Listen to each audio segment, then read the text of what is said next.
Muy bien.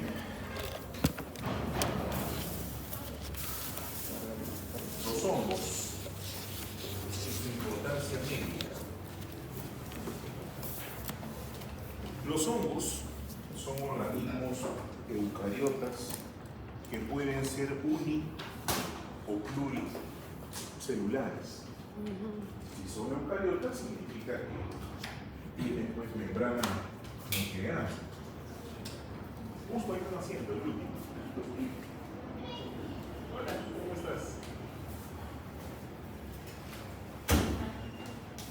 Y estos hongos producen diferentes tipos de enfermedades dependiendo de cuál es su mecanismo de adquisición o de transmisión, si se quiere. Estos hongos, por lo tanto, bueno, antes de hablar de lo malo que pueden ser, hay que mencionar lo bueno que son también, porque los hongos también forman parte de algunos alimentos que consumimos o parte en el proceso de su elaboración. ¿Quién no se ha comido alguna vez unos champiñones saltados o en combinación con otro plato? O ha disfrutado de un buen queso, normalmente se hace pues con fermentación, o un yogur que tanto les agrada, sobre todo a las chicas, ¿no? Que también se preparan a partir de algunos hongos. Y algunos antibióticos, como la penicilina o algunas cefalosporinas, también se obtienen a partir de productos elaborados por hongos. Y así como sirven como alimento y medicina, también sirven para la fiesta. Los hongos ceremoniales, con sus propiedades alucinógenas, también se han utilizado en las ceremonias mágico-religiosas para temas de adivinación, diversión en realidad. Pero a nosotros esa parte no nos interesa todavía, nos interesa la parte de la patología, las enfermedades que pueden producir los hongos. Hola.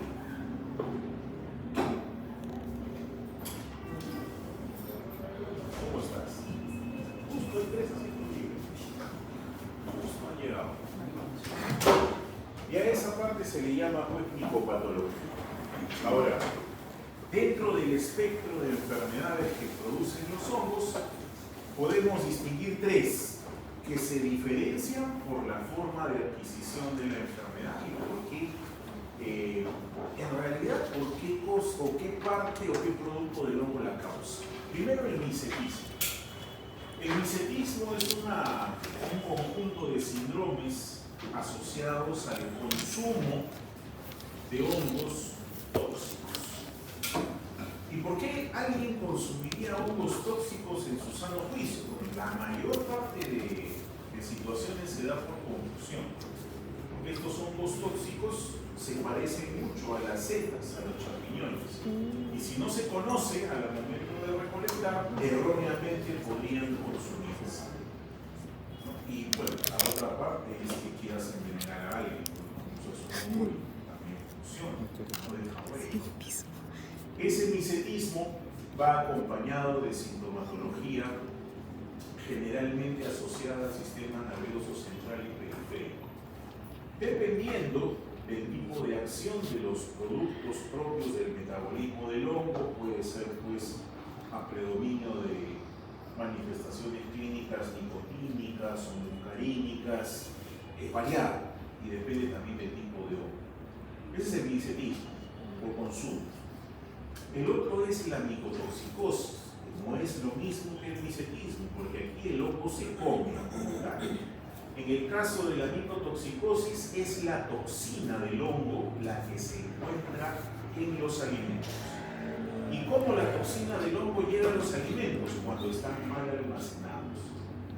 El hongo crece, produce su toxina y puedo yo inclusive, aquí vemos el maní y vemos también el maíz, puedo lavarlo, puedo lavar el alimento, puedo limpiarlo, pero la toxina no sale, está impregnada y la voy a consumir y me voy a enfermar. Entonces el producto de las intoxicaciones o la enfermedad producida por las toxinas de los hongos se llama micotoxicosis. Hola, ¿cómo estás?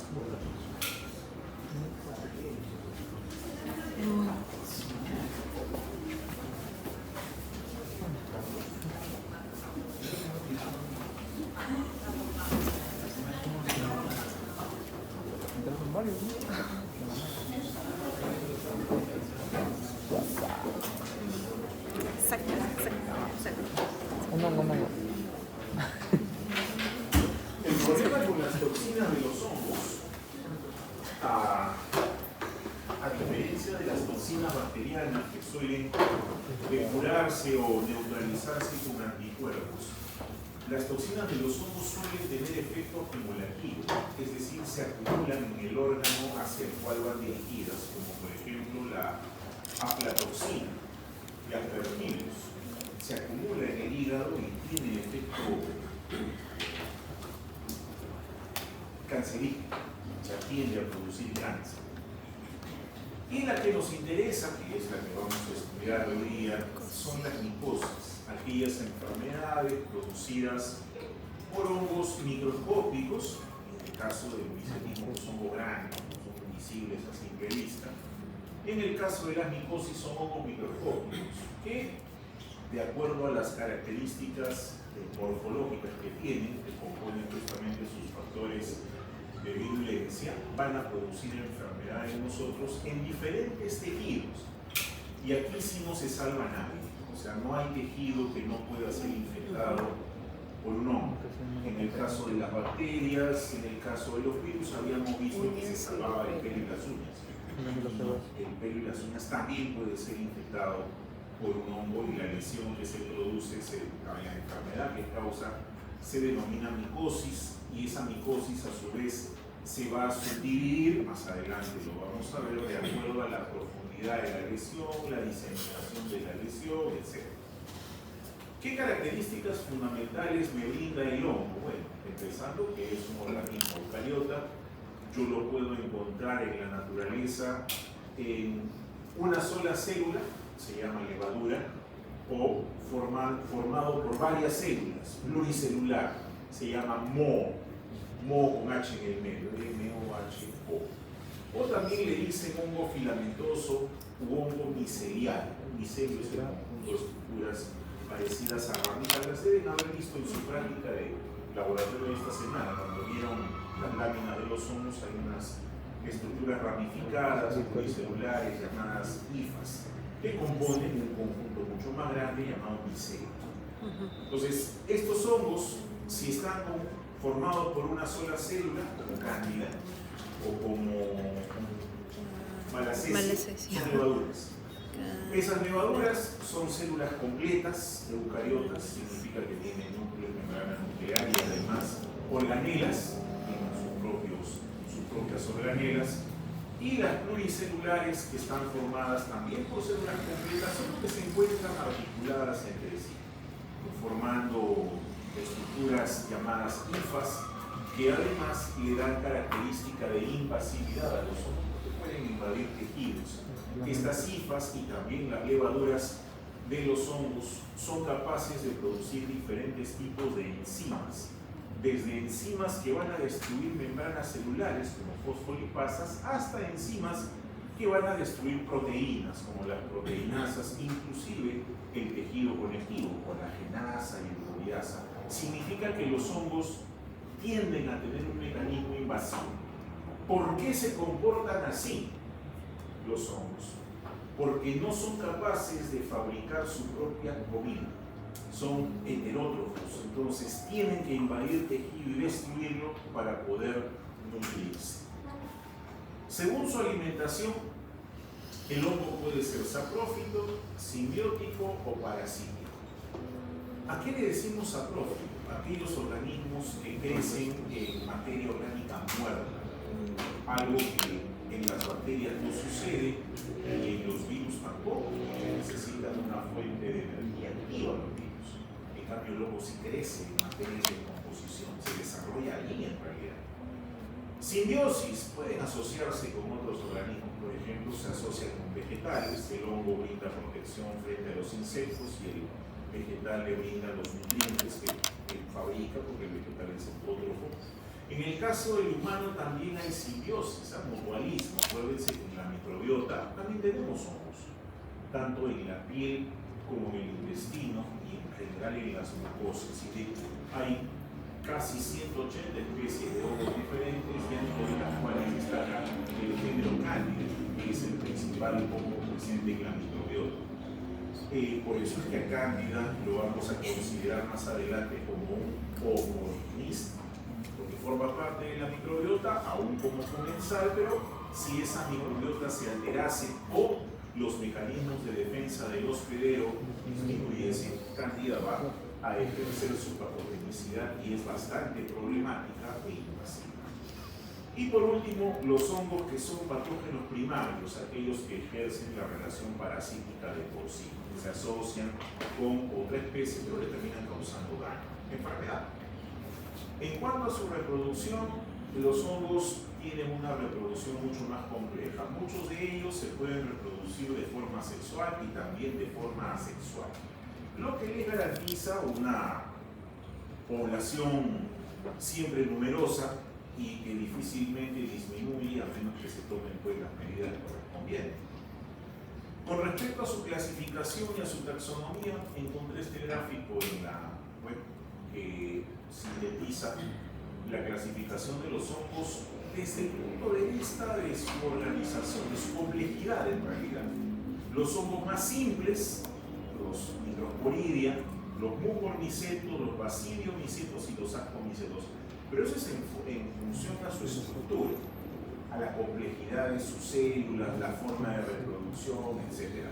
Pero si vamos a la clasificación médica, que es la que nos interesa, y así es como están organizadas las exposiciones, vamos a tener 4 grupos de micosis o de hongos productores de micosis. Primero, las micosis superficiales, que algunos textos separan entre superficiales y epidérmicas o cutáneas. Para efectos prácticos viene siendo lo mismo. La parte superficial está conformada por el estrato córneo o por la superficie de la mucosa. Entonces, estas micosis superficiales afectan ese tipo de tejido, piel, mucosas y también los anexos como son el pelo y las uñas. Suelen ser enfermedades agudas. Y el punto de entrada, que es una de las diferencias en estas infecciones, es la piel justamente. Los dermatofitos, como veremos en un momento, ingresan al organismo del hospedero a través de contacto directo. Tienen una estructura infectante que se va a llamar artroponidia, que al contacto con la piel tienen enzimas que destruyen los enlaces o las uniones entre los queratinocitos y tienen además queratinasas, pueden penetrar directamente la piel sana, sin necesidad de que haya un traumatismo de por medio, y de allí se van diseminando. En este modelo de micosis superficial vamos a hablar de la pityriasis versicolor, causada por Malassezia purpura, las dermatofitosis, causadas por los 3 géneros involucrados y que deben haber visto en la práctica, Epidermophyton, Microsporum y Trichophyton, y las candidiasis. La candidiasis, enfermedad producida por cándida, tienen la particularidad de afectar mucosas porque su localización es esa. O sea, ahí están formando parte de la microbiota. Pero si hay disminución del control del sistema inmunitario, pueden acceder a tejidos profundos. Por eso es que también las vamos a encontrar causando enfermedades sistémicas, ¿no? Aquí. No es de asombrarse que puedan estar en los dos extremos. Eso con respecto a las superficiales. Se adquieren por contacto, la capa más superficial del tejido y suelen ser agudas. Luego vienen las micosis subcutáneas, que como su nombre indica, afectan el tejido celular subcutáneo. Solo que aquí, estas micosis subcutáneas, que tienen como punto de entrada también la piel, son adquiridas mediante traumatismo. Puede ser un corte, un raspón, una herida causada por una astilla, por un pedazo de madera, por una lata o por una piedra, siempre que la estructura infectante del hongo, que generalmente es una microponidia, esté presente en ese material que produce el daño, la lesión. Entonces tiene que haber ruptura, que es el mecanismo inicial. Así que ingresan directamente al tejido celular subcutáneo. Por vía digestiva, en algunos pocos casos, y por vía respiratoria menos todavía. Es más raro, pero puede darse. ¿Cuáles son estos hongos que producen micosis subcutánea y que además suelen ser crónicos? En primer lugar, el Sporotrix. que produce la esporoclicosis. Esporoclicin, y tiene un mecanismo de patogenicidad basado en invasión. Tiene además un patrón de diseminación vicariante mediado por la vía linfática, va migrando a través de la vía linfática y va produciendo lesiones en Rosario, que seguramente nos van a mostrar cuando nos presenten a este hongo.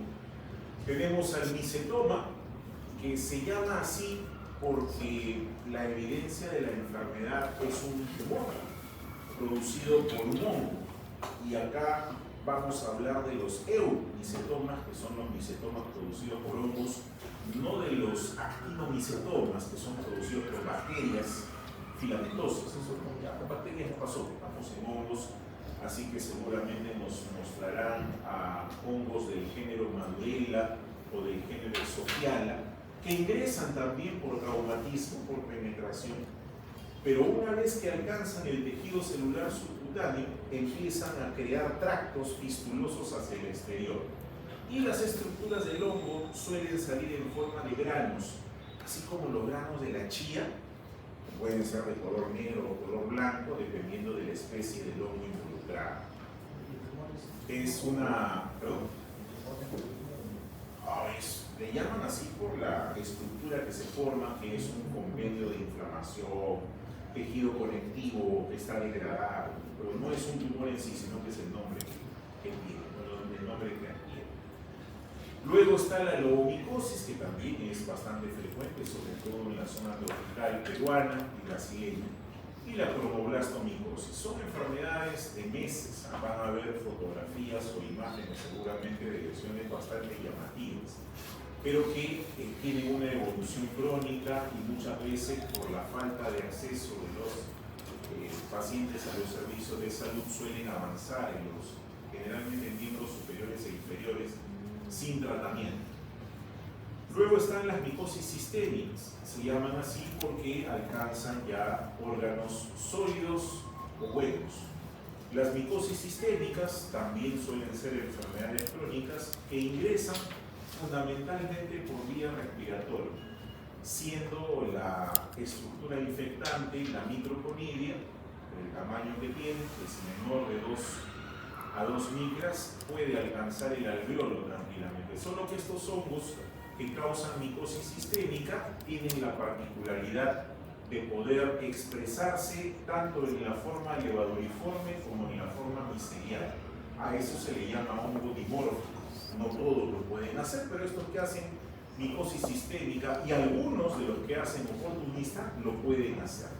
¿Y eso qué significa? Que estos hongos, cuando se encuentran a temperatura ambiente, aún en el laboratorio, 24 o 25 grados, tienen la forma micelial, pero ni bien toman contacto con el cuerpo, por ejemplo al llegar al pulmón, adquieren la forma levaduriforme y expresan factores de virulencia que impiden la destrucción por el sistema inmunitario. Dentro de ellos está pues, la resistencia a la fagocitosis, ¿no? Porque expresan una cápsula bastante gruesa, se cubren de melanina, manipulan el citoesqueleto del macrófago para evitar la fusión del fagolisosoma o fabrican enzimas que van a inactivar a las especies reactivas de oxígeno y también a las especies reactivas de nitrógeno para evitar su destrucción. Y más aún, estos hongos suelen utilizar el mecanismo de caballo de Troya escondido dentro de la vesícula del macrófago para poder diseminarse por todo el sistema fagocítico mononuclear, que incluye los ganglios, los vasos linfáticos, el vaso, el hígado y aún la médula ósea, pudiendo llegar también a la parte sanguínea. Estas micosis sistémicas tenemos ahí a la propia cándida, que tiene otra forma de llegar al torrente sanguíneo, lo hace por licuación directa, pero para coccidioidomicosis, la histoplasmosis tienen la forma de infección pulmonar principalmente. Y por último, las micosis oportunistas. Las micosis oportunistas se llaman así porque son causadas por hongos que en condiciones normales no causarían enfermedad. Ahí está Aspergillus, que es un hongo ambiental, lo podemos encontrar en la madera, en el papel.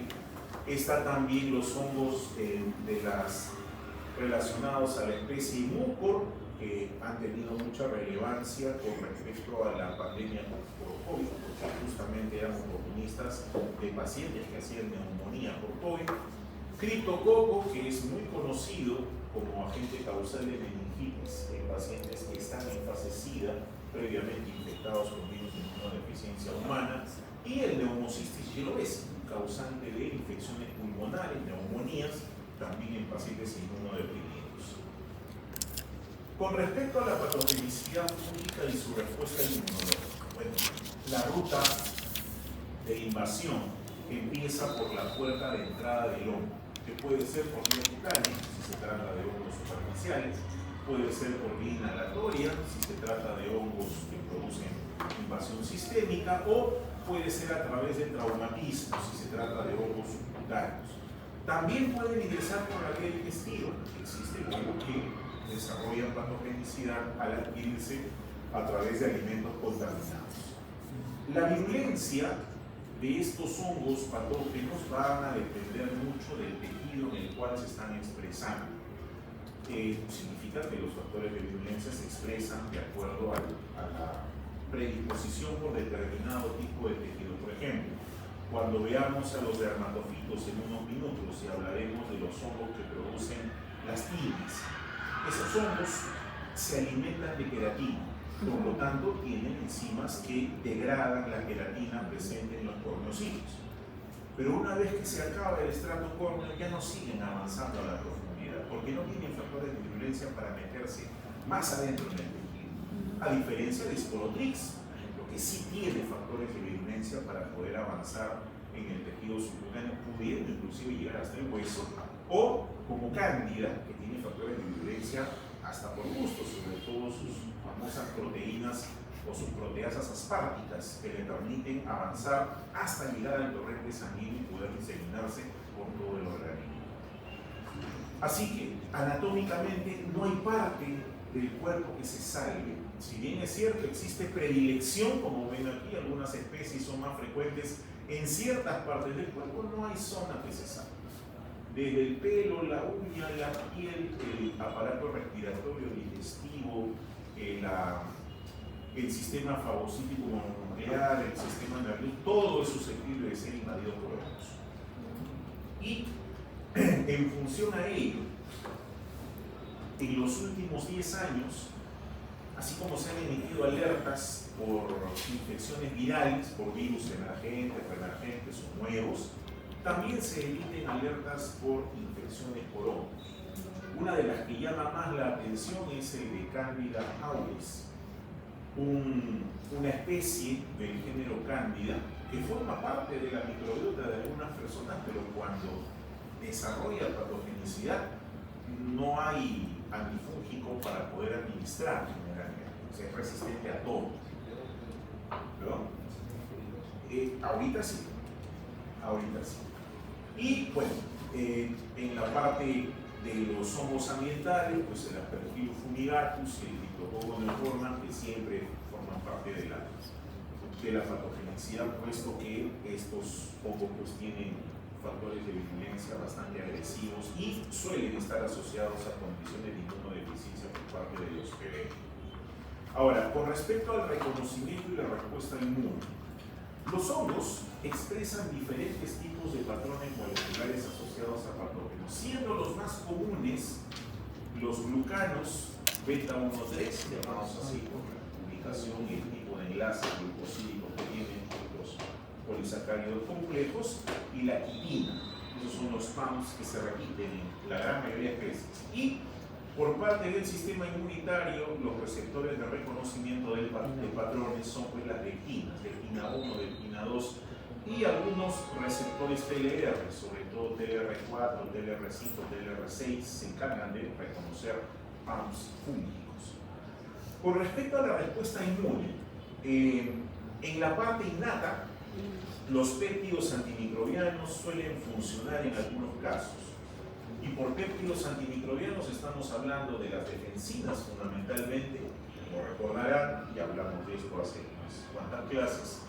Las defensinas son moléculas producidas por nuestros tejidos mucosos, son péptidos en realidad que lo que hacen es unirse a la membrana celular del microbio y invertir su polaridad de manera temporal y localizada, ocasionándole un poro, de manera similar a lo que hace el complejo de ataque de membrana del complemento, solo que en el complemento hay más sustancias involucradas. El péptido antimicrobiano es uno solo, la beta-defensinas fundamentalmente. Y las catenicidinas, que también son péptidos antimicrobianos, pero cuya función era fundamentalmente coadyuvar en la inflamación, promover el reclutamiento de células inmunitarias como macrófagos y neutrófilos. Aquí el neutrófilo tiene poca eficacia en la fagocitosis. ¿Por qué? Por el tamaño generalmente. El hongo es mucho más grande que la bacteria y el neutrófilo es eficiente contra las bacterias, pero contra el hongo lo que funciona del neutrófilo es su parte secretora y mejor aún su trampa extracelular neutrofílica. Es el mecanismo efector que mejor destruye hongos por parte del neutrófilo. Pero la célula inmunitaria que destruye hongos por excelencia es el macrófago. Es 5 veces más grande que el neutrófilo, tiene capacidad enzimática para destruir hongos. La célula dendrítica interviene en la captura del microbio, los sitios de ingreso, y su ubicación, y en la presentación antigénica al linfocito virgen, haciendo que éste se pueda diferenciar generalmente en dos líneas celulares. Si el hongo es intracelular, TGLP1 es la línea involucrada. Y si el hongo es extracelular, TGLP17. Okay. Ahí también conlleva actuación de neutrófilos. Ya está lo que les decía, ¿no? La célula presentadora de antígeno, la dendrítica, captura al hongo, lo internaliza y lo presenta al linfocito virgen, diferenciándolo en TGLP1 y en TGLP17. El TGLP1 es un colaborador de macrófagos, porque produce interferón gamma y eso coadyuva a que el macrófago pueda mejorar su capacidad fagocítica. Había leído del TGLP2 que tiene un efecto contrario porque facilita la diseminación del hongo. Sí, también en algunas respuestas inmunitarias sí.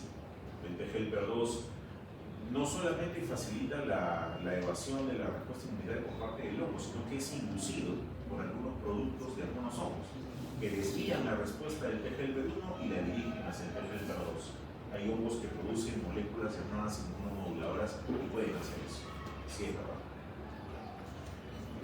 Pero, así como las bacterias tenían mecanismos para escapar de la respuesta inmunitaria, los hongos también las tienen.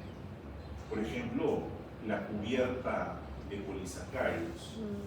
En el caso del hongo, los polisacáridos son mucho más complejos e incluyen no solamente glucanos, los glucanos del tipo alfa 1,3, que son diferentes a los glucanos beta 1,3, que son parte constitutiva. Los alfa 1,3 se forman encima de los beta 1,3, ocultando los PRRs del reconocimiento del sistema inmune. Así es. También se cubren de melanina.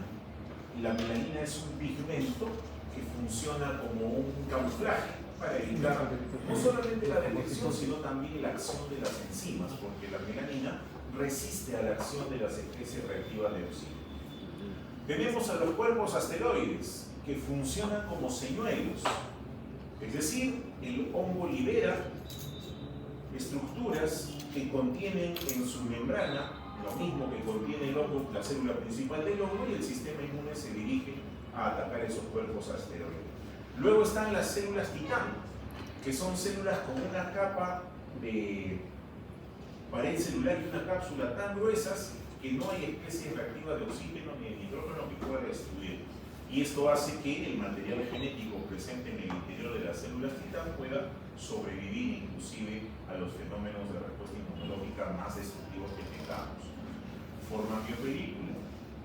Los hongos, al igual que las bacterias, también son capaces de formar biopelícula. Eso hace no solamente que puedan evadir la respuesta inmunitaria escondiéndose en la biopelícula, sino que además sabemos que por los poros de la biopelícula no ingresan células inmunitarias, no ingresan anticuerpos y tampoco ningún tipo de molécula, por lo tanto garantiza su diseminación. La cápsula polisacárida también la tiene, la pueden formar algunos hongos, igual sirve para evasión de reconocimiento y fagocitosis, y Los cambios en la morfología. Los cambios en la morfología le sirven para invadir. Es un mecanismo que expresa muy bien Candida albicans. Candida albicans se encuentra en las superficies en forma levaduriforme. Mientras la microbiota se mantenga estable y no tenga espacio para crecer, se va a quedar como levadura. Pero si hay una disbiosis, inmediatamente Candida expresa una especie de dedo llamado tubo germinativo o pseudodifa también le dicen. Y ese dedo es el que empieza, tiene ese dedo además poros que eliminan enzimas, le permite empezar a destruir el tejido e irse metiéndose en la profundidad. Otros hongos cambian su morfología para evitar la fagocitosis, como lo hace histoplasma, como lo hace histoplasma más que todo para coccidioides también, que como son dimórficos y en el ambiente se encuentran como micelios, a la hora de inhalarlos son conídeos, artroconídeos, y serían fácilmente destruidas por el macrófago. Pero una vez que llegan al macrófago, como ya están a 37 grados, cambian su expresión fenotípica a levaduras y empiezan a fabricar cápsula y empiezan a fabricar melanina, entonces se resisten a la fagocitosis. Aquí vemos algunos de estos mecanismos. Además, este es bien interesante, cuando la célula fagocítica intenta fagocitar a una estructura levaduriforme fúngica, esta emite esta prolongación que lo que hace es invadir a la propia célula fagocítica rompiendo su membrana y además provoca esta especie de cuello de actina impidiendo que la célula pueda emitir sus prolongaciones y la pueda fagocitar, o sea, prácticamente se queda clavada allí y empieza a crecer, ¿no? Porque es ahí que empieza a crecer. Otros, una vez que han sido fagocitados, expresan la pseudohifa y la pseudohifa atraviesa todo hasta la membrana celular y termina matando obviamente a la célula que se atrevió a fagocitarlos. Finalmente, ya para terminar y no aburrirlos, la patogénesis de la infección pulmonar invasiva, que la vamos a ver seguramente con quien nos hable de histoplasma capsulatum, que es el modelo típico de infección pulmonar invasiva. El hongo histoplasma es un hongo dimórfico, significa que en el ambiente está como micelio. Sus estructuras infecciosas se llaman conídeas, no son artros, sino en este caso son las microconídeas. Esas microconídeas, por el tamaño que tienen, ingresan a través de la vía respiratoria. El histoplasma se encuentra generalmente en zonas donde el suelo es rico en nitrógeno, y eso se asocia con deyecciones de aves generalmente, y de murciélagos también. Entonces, en las zonas donde hay granjas o donde hay cueva de murciélagos, suele haber histoplasma. De repente conocen a aquellos que han viajado a Huánuco, Pasco, creo que está la cueva de las lechuzas, en murciélagos. Esa es una de las zonas endémicas del Perú de histoplasma, que suele venir de esa zona. Si han viajado para allá, de repente tienen ya su histoplasma alojado. Porque el histoplasma es un patógeno que en personas inmunocompetentes se queda en granuloma, pero el inmunosuprimido sí puede producir infección diseminada en el pulmón. El criptococo también ingresa por la vía respiratoria, solo que el criptococo, más que en los murciélagos, está en las palomas, las heces de las palomas, y produce infección localizada en el inmunocompetente, y en el inmunodeprimido sí produce pasaje porque se mete el criptococo al macrófago, el macrófago no lo destruye y viaja por la vía sanguínea o linfática y atraviesa la red encefálica y se mete hacia el cerebro. Eso lo hace más criptococo que histoplasma, generalmente en el pulmón. Eventualmente, en algunos tipos de pacientes, niños sobre todo, hacen infecciones cutáneas generalizadas por el cerebro, casi no van. ¿Ya? Y este hongo puede superar inclusive la formación del granuloma. O sea, el histoplasma se escapa del granuloma, pero el granuloma no logra condenar. Recordemos que el granuloma es la respuesta inmunitaria que se presenta cuando no puedo destruir el microbio. Si no lo puedo destruir, lo tengo que encerrar. Entonces, logra escapar y llegar a producir infecciones diseminadas. Pero en el caso del criptococo que mencionó su compañero, sí, pues logra atravesar la barrera hematoencefálica y producir meningitis. Muy bien, entonces, en resumen, el mecanismo de los hongos suele ser predominantemente invasivo en base a enzimas, porque el hongo necesita alimentarse de diferentes tipos de sustancias que están en los tejidos y va a buscar llegar a ellas.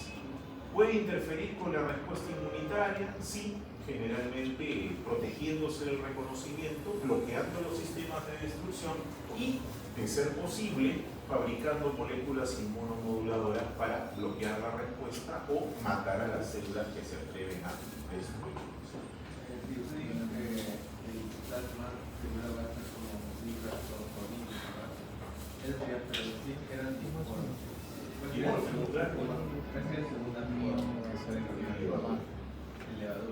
Los dimórficos tienen dos formas: micelio como y levadura.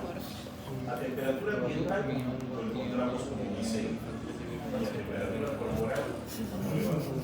Entonces, la conidia, que viene a ser parte de su morfología ambiental, ingresa. Y una vez que está a nivel pulmonar, ya hay 37 grados, cambia de levadura. ¿Qué dice? Segundo dice que tiene 10 nosotros también tenemos antioxidantes. Pero la mía también. No. Es temperatura.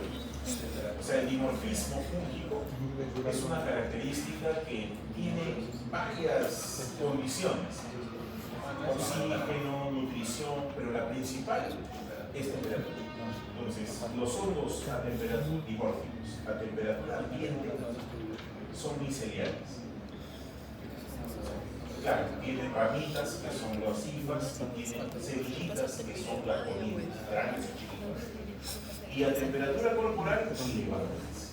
Es lo que deben haber visto, por ejemplo, en laboratorio en Sporotrix. Si han visto la lámina de esporotricosis, es un intestino de rata. Y Sporotrix es dimórfico también y la levadura está metida en la luz intestinal. Pero si vemos una estructura de Sporotrix en una placa Petri, vamos a verla de su forma micelial. Esa es la diferencia. Muy bien, ahora sí voy a cargar las